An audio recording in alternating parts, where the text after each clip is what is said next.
नमस्कार किसान भाइयों, एमडी किसान पॉइंट यूट्यूब चैनल में आपका स्वागत है। अमेरिका से ट्रेड डील, मक्का के भाव में हो सकता है और भी दबाव।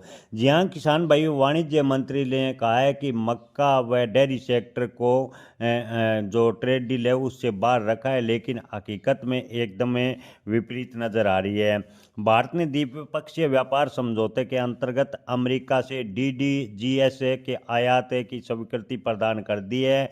इससे यदि अधिक मात्रा में सस्ता आयात शुरू हुआ तो घरेलू बाजार में मक्का, सोयाबीन, सोया डी ओसी एवं सरसों कल यानी रैपिसीड माल के भाव पर प्रतिकूल असर पड़ेगा, यानी भाव पर लगातार दबाव बनेगा। उल्लेखनीय है कि जब इथेनॉल निर्माण के लिए मक्का अथवा चावल की प्रोसेसिंग होती है तब एक उप उत्पाद के तौर पर डिस्टिल्ड ड्राइड ग्रेन्स विद सैल्यूबेसल यानी डीजीएस प्राप्त होता है और वो आयात करने की सरकार ने मंजूरी दी है।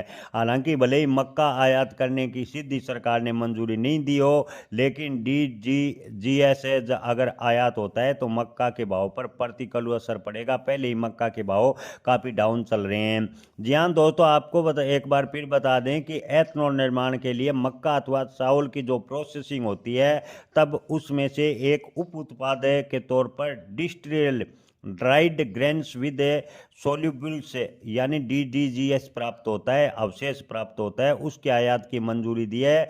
उसके आयात से मक्का के भाव पर प्रतिकूल असर पड़ेगा, ऐसा विशेषज्ञों का मानना है। ऐसे में आपको बता दें कि इसे सोया मिल का निकटतम विकल्प माना जाता है, जिसका उपयोग पोल्ट्री फीड के रूप में बड़े पैमाने पर होगा। अगर पोल्ट्री फीड में इसका उपयोग हुआ तो मक्का की डिमांड पोल्ट्री सेक्टर में घटेगी और मक्का के भाव में और भी दबाव देखने को मिलेगा। मक्का के भाव पहले ही किसानों को काफ़ी कम मिल रहे हैं।